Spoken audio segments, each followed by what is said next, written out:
These are the steps to calculate molarity. The first thing, you have to calculate the number of moles of solute present.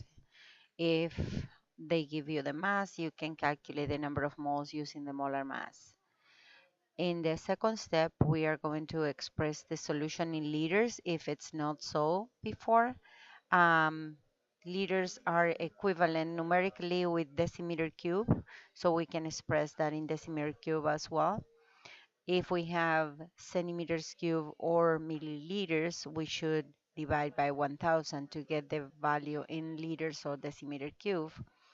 And after we have 1 and 2, we can apply the formula by dividing the number of moles divided by the volume in liters. So now we are going to see 3 examples of these with different type of data in each one. In this case, the solution has 2.4 moles and the volume of the solution is 3 liters. So the number of moles is 2.4. The volume is going to be 3 liters or equivalent to 3 decimeters cube. So the molarity is the number of moles divided by the volume in decimeters cube of liters, which is going to be 2.4 moles of solute over 3 decimeters cube. That is going to be 0.8 molar.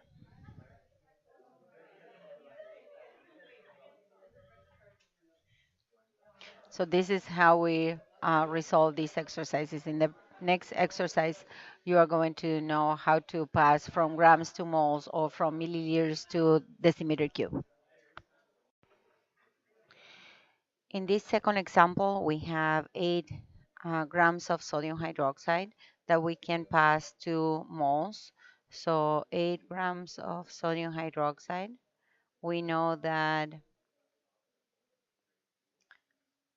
1 mole of sodium hydroxide is 40 grams. That means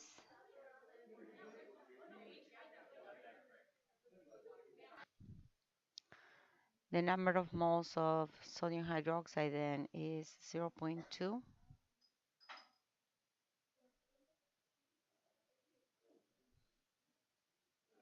The second one is the volume in decimeters cube.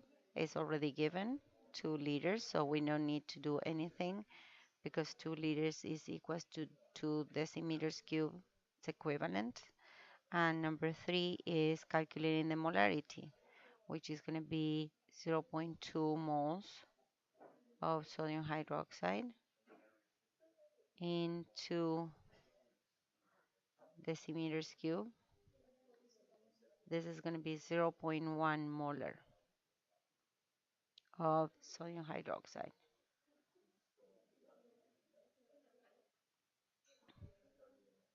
So this is our answer for example number 2.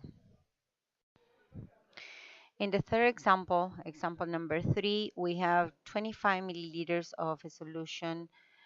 So that is going to be the volume of the solution. The one is calculate the number of moles of copper sulfate and 1.5 grams of copper sulfate anhydrous. That is going to be 1 mole equivalent and 150 grams. Actually, it's 149.5, but we can do as 150. So the number of moles is 0.01 of copper, moles of copper sulfate present. The second one is to pass 25 milliliters, 2 decimeters cube or liters. I know that 1 liter is equals to 1000 milliliters.